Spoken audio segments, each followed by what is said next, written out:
La Bible nous rappelle que lorsque Jésus-Christ est mort, le voile du temple de Jérusalem se déchira, non pas du bas vers le haut, mais de haut en bas, chose qui attire notre attention aujourd'hui et qui nous révèle que les choses cachées sont à présent dévoilées.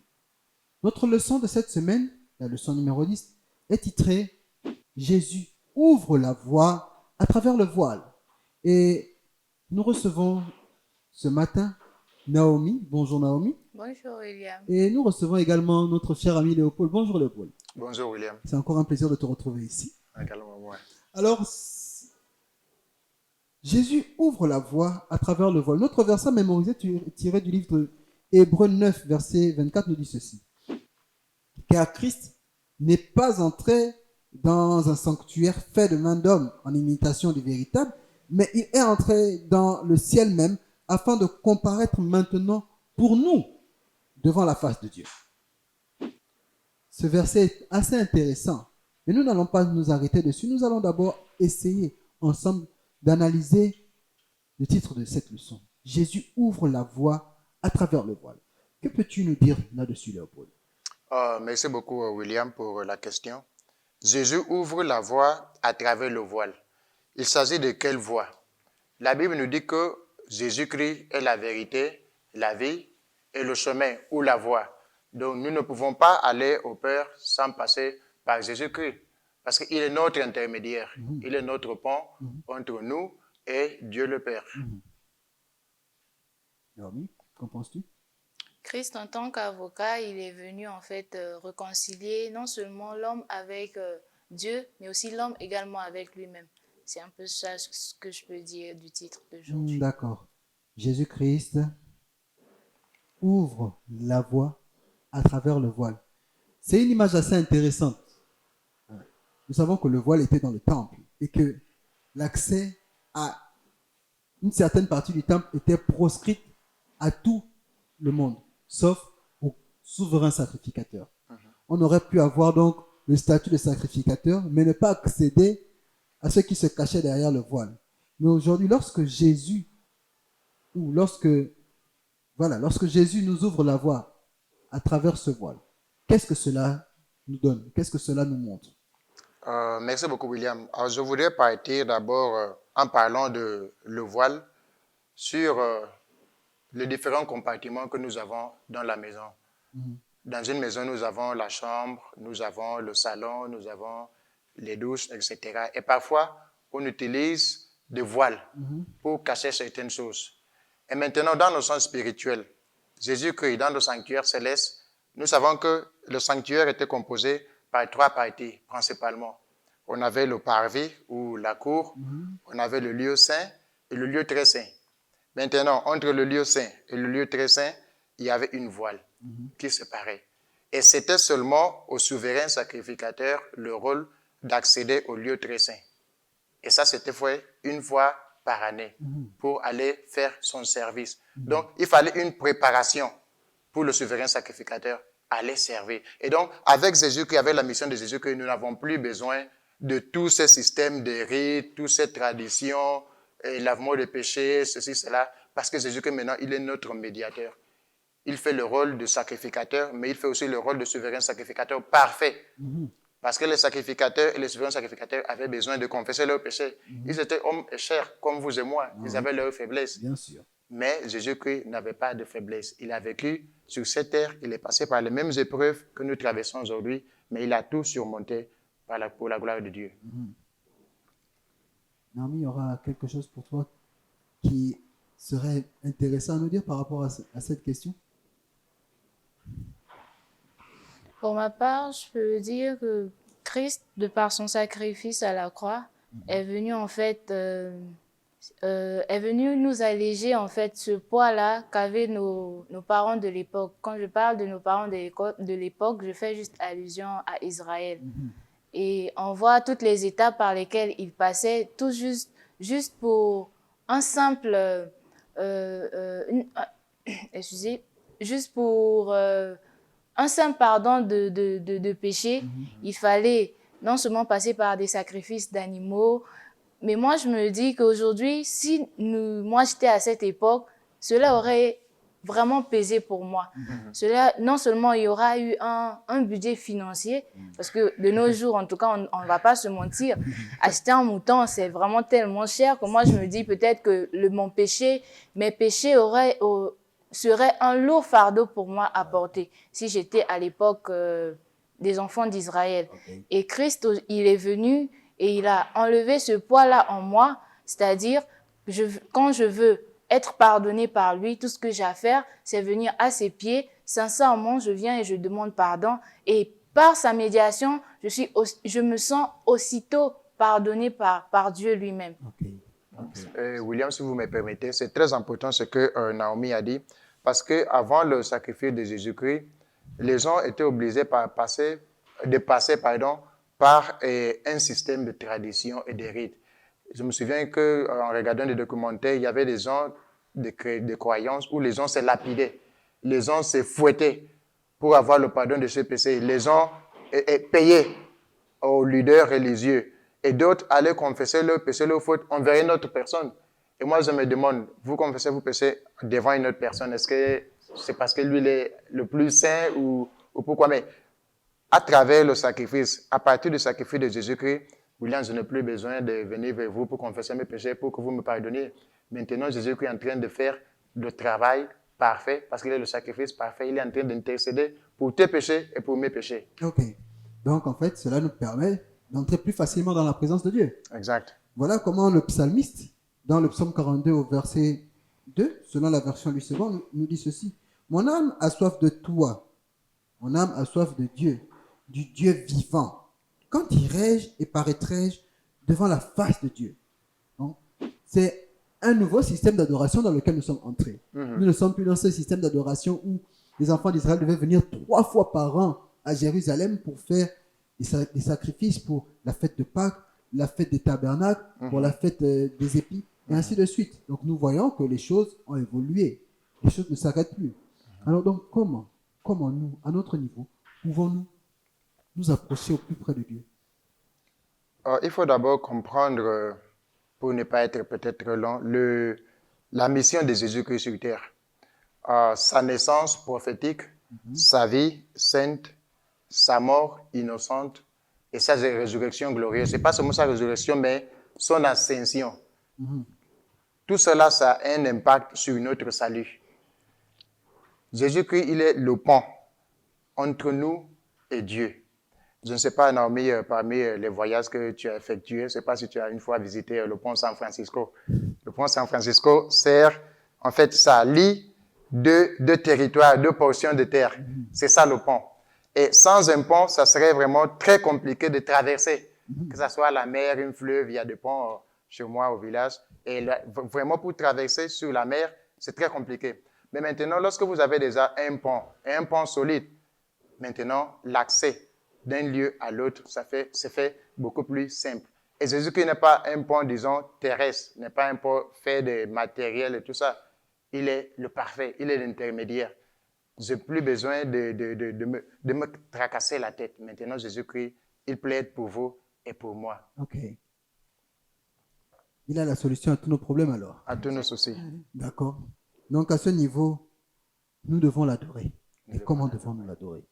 Nous devons l'adorer simplement en venant à l'église ou bien en faisant des sacrifices? Ou bien y a-t-il quelque chose de bien spécial? Oui, il y a toujours des choses à mettre en place, nous, en tant que chrétiens. Il y a certaines personnes qui pensent qu'une fois qu'on est sauvé, notre nom est déjà écrit dans le livre du ciel, que ça ne va jamais être effacé. Et ce n'est pas ça.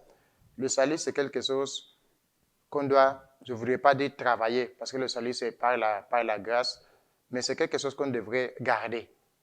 C'est-à-dire que si j'ai accepté Jésus-Christ, je devrais marcher avec Jésus-Christ.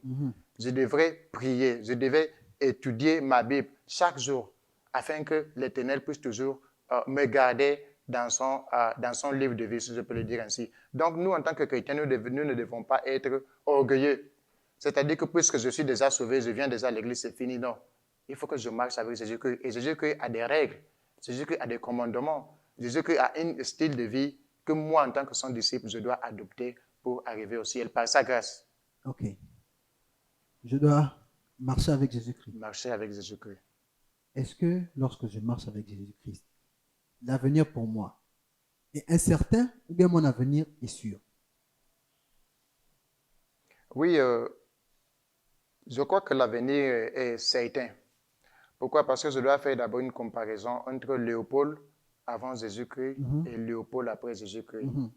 Maintenant, Léopold après Jésus-Christ, quand je regarde derrière moi, le Léopold avant Jésus-Christ, est-ce que je suis fier de ma manière de vivre? Est-ce que je suis fier de les façons dont je me portais? Non.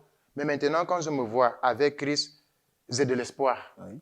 J'ai de l'espérance que même si aujourd'hui, je n'ai pas à manger, mais demain, il va me nourrir. Okay. Même si aujourd'hui, je n'ai pas de travail, demain, il va répondre à mes besoins. Donc, les promesses de Jésus qui s'accomplissent ici sur terre, avant de s'accomplir aussi. Est-ce que vous comprenez cette grande différence? Donc, Jésus-Christ est tout pour nous. Ok. Et donc, je vais quand même poser cette question à Naomi. Donc, quel est le centre de ta joie?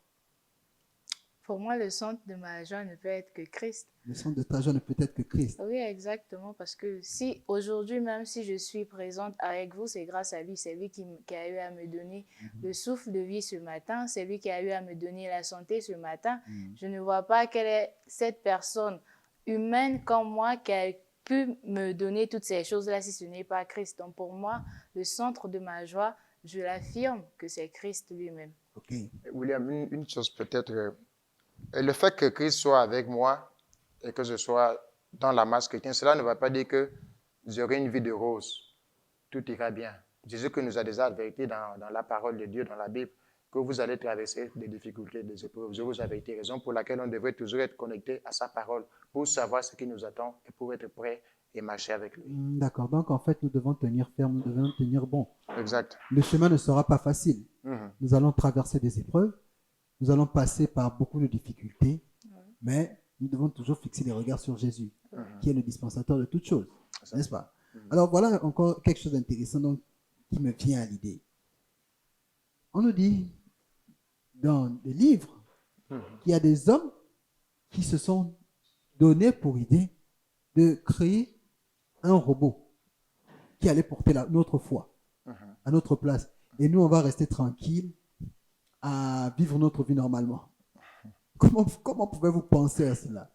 Qu'est-ce que cela en fait, à quoi cela en fait qu'est-ce que cela en fait essaie de nous faire comprendre par rapport à la vision humaine même de la foi? Vraiment, je trouve cette idée d'un robot médiateur comme quelque chose de bizarre. Parce que, comme je l'ai dit avant, ça serait quelque chose de très compliqué. Maintenant, je n'ai plus besoin ni de robots, ni de médiateurs, ni qui que l'on soit. J'ai seulement besoin de ma foi, de ma sincérité, de mon humilité, confesser mes péchés envers Jésus-Christ. C'est une relation entre deux, moi et Jésus. Je n'ai pas besoin d'intermédiaire. Ok. Naomi, tu voulais rajouter quelque chose? Oui, moi je pense qu'aujourd'hui, parler de robots qui puissent porter ma foi, c'est quelque chose d'assez incrédule. Je ne sais pas vraiment à quoi cette personne pensait lorsqu'il a eu cette idée, parce qu'un robot, il n'a pas de conscience. Et je ne vois pas comment un robot, il peut porter ma foi. Un robot, déjà, il est télécommandé. Et comment un robot va porter la foi? Moi, je ne vois pas.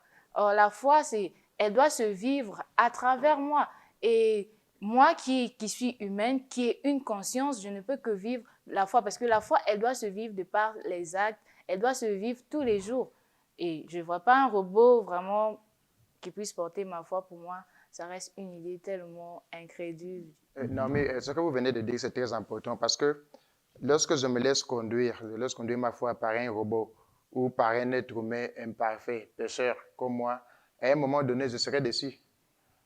Parce que lui, il n'est pas parfait. Lui aussi, il a besoin d'un médiateur supérieur à lui-même, supérieur à nous. Et c'est ce médiateur qui est Jésus-Christ. C'est Jésus-Christ qui peut jouer ce rôle partout dans le monde. Parce qu'il n'a jamais péché. Voilà. Il est passé par les mêmes épreuves, mais il n'a jamais péché. Le robot, à un moment donné, les piles peuvent finir ou bien une coupure de courant. Si la batterie lâche, c'est fini.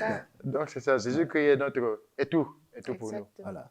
Et bien sûr, comme nous ne sommes que des pauvres pécheurs, la Bible nous dit, car tous sont péchés, sont privés de la gloire de Dieu. Mais donc nous rendons grâce à Dieu parce que nous avons Jésus-Christ qui est là. Amen. Et le système même sacrificiel de l'époque n'a plus d'impact sur nous. Mhm. Nous n'avons plus peur de nous approcher de lui pour dire, Seigneur, nous avons péché et nous réclamons le pardon de nos péchés. Mhm. Sinon, le voile ne se serait pas déchiré. Sinon, on n'aurait pas vu ce qui se cache derrière. Mhm. Donc ça veut dire que nous sommes encore un peu plus près de Dieu que nos parents. Exact. Ceux-là qui étaient dans l'Israël de l'Ancien Testament n'avaient pas l'occasion d'être aussi près de Dieu. C'était intermédiaire sur intermédiaire. Il fallait voir le souverain sacrificateur qui lui imposait les mains sur la bête à qui on devait transmettre tous les péchés et ainsi de suite. Alors que là, on n'a plus besoin de ça. Le système sacrificiel n'a plus de raison d'être à notre époque parce que nous avons le grand médiateur. Voilà. Ce qui est intéressant dans cette leçon numéro 10, c'est que l'apôtre Paul s'adresse non seulement à nous, mais aussi, il le faisait d'abord à ses frères, les Hébreux, qui, eux, avaient déjà reçu le message. Mhm. Mais c'était un rappel. Ce rappel-là ne doit pas être anodin pour nous. Nous devons donc chaque jour nous rappeler que le sacrifice de Christ a une grande valeur à nos yeux. Je pense que s'il n'y avait pas eu ça, on ne serait pas là. Mhm. Il y a beaucoup de choses qui ont pu se faire. Beaucoup de choses ont été dites, mais aujourd'hui, la réalité est telle que nous devons nous accrocher à Christ pour avoir la solution à toutes nos difficultés. Donc je pense que c'est assez bien compris, c'était assez intéressant cet échange. Mais avant de nous séparer, je voudrais avoir une brève conclusion de votre part. Je vais commencer par Léopold et je vais terminer avec Naomi. Merci beaucoup, William. C'est vrai que j'aimerais dire beaucoup de choses, mais il faut être bref. Euh, Justement, grâce au sacrifice de Jésus-Christ, Naomi, tu n'as plus besoin d'égorger des moutons. Parce que Jésus-Christ est là. Il est mort une seule fois pour toute l'humanité. Et autre chose, pour rester sur le chemin du salut, il faut que je sois accroché à Jésus-Christ. Il faut que je sois accroché à ses commandements, à sa manière de faire. Jésus-Christ, il est mort pour vous et pour moi. Et tout ce que nous voulons lui demander, il est capable de le faire. Il est le chemin, la vérité et la vie. Et il ne faut pas être présomptueux, il ne faut pas être orgueilleux dans notre salut. Il faut marcher avec humilité. Il faut savoir qu'à n'importe quel moment, nous pouvons peut-être tomber, mais Jésus-Christ, il sera toujours là. Et il s'agit d'une relation personnelle, une relation étroite que nous devons travailler pas une seule fois dans l'année, pas une seule fois dans la journée, mais c'est une relation de croissance, c'est ce qu'on appelle la sanctification. C'est quelque chose qu'on fait chaque jour. Il faut grandir dans votre relation avec Jésus-Christ. Raison pour laquelle on se demande, mais mon frère, là, je le vois vraiment, il s'habille bien, il part à l'église, il a vraiment une bonne conduite, il se porte bien, mais quel est le secret? Est-ce qu'il passe sur les fétiches ou bien? Non. Peut-être à cause de sa relation avec Jésus-Christ. Et cette relation-là, on devrait la travailler chaque jour. Alors, c'est un petit message que je voudrais peut-être vous lancer, William et Naomi, d'essayer de développer notre relation avec Dieu. Et cette relation se développe à travers l'étude de sa parole, à travers la prière, à travers la méditation. Jésus-Christ vous parle et nous parle. Il est au ciel pour vous et pour moi. Il n'est pas monté au ciel pour notre condamnation, mais il est là-bas pour nous intercéder, pour demander le pardon du péché que nous commettons chaque jour. Alors, c'est un message plein d'espoir pour chacun parmi nous. Naomi. Je pense bien que Léopold a eu quand même à beaucoup dire, mais moi, personnellement, je vais plus tirer l'accent sur le fait que la relation que l'homme doit avoir avec son Dieu est personnelle. C'est-à-dire, ma relation que moi j'ai avec mon Dieu, elle est personnelle et je me dois de la chérir, je me dois de l'accentuer encore plus. Et vouloir accentuer plus de cette relation, je pense bien que je ne peux que le faire à travers la parole, c'est-à-dire la Bible. Et il y a ce verset qui dit que la parole de Dieu est une lampe sur nos sentiers. Et il y a aussi ce verset qui dit dans le psaume, qui dit qu'il nous faut la mettre sur notre cœur. Il nous faut la garder au fond de nous. Et je pense bien qu'à travers la Bible, moi, personnellement, Naomi, je peux accentuer, je peux amplifier mon amour que j'ai pour mon Dieu. Et j'ai cette assurance qu'à travers son sacrifice à la croix, moi, Naomi, je bénéficie du salut, je bénéficie de la grâce d'être sauvée par lui. Ok. Alors donc nous avons la grâce d'être sauvés. Et il y a un chant que j'aime bien qui nous dit « Voir mon Sauveur face à face. » Voir Jésus dans sa bonté. Donc remarquez un peu. Le voile était encore là et personne n'avait la possibilité d'aller au plus près de Dieu. Le voile est déchiré. Nous avons la grâce de nous approcher de Dieu et nous avons la grâce de voir Jésus-Christ dans sa splendeur lorsqu'il reviendra. Donc, gardons l'assurance que rien n'est impossible à celui qui croit. Il nous suffit tout simplement de nous accrocher à lui, de fixer nos regards sur lui et le reste viendra derrière. Amen. Que le Seigneur nous bénisse encore. Amen. Merci beaucoup. Amen. Merci.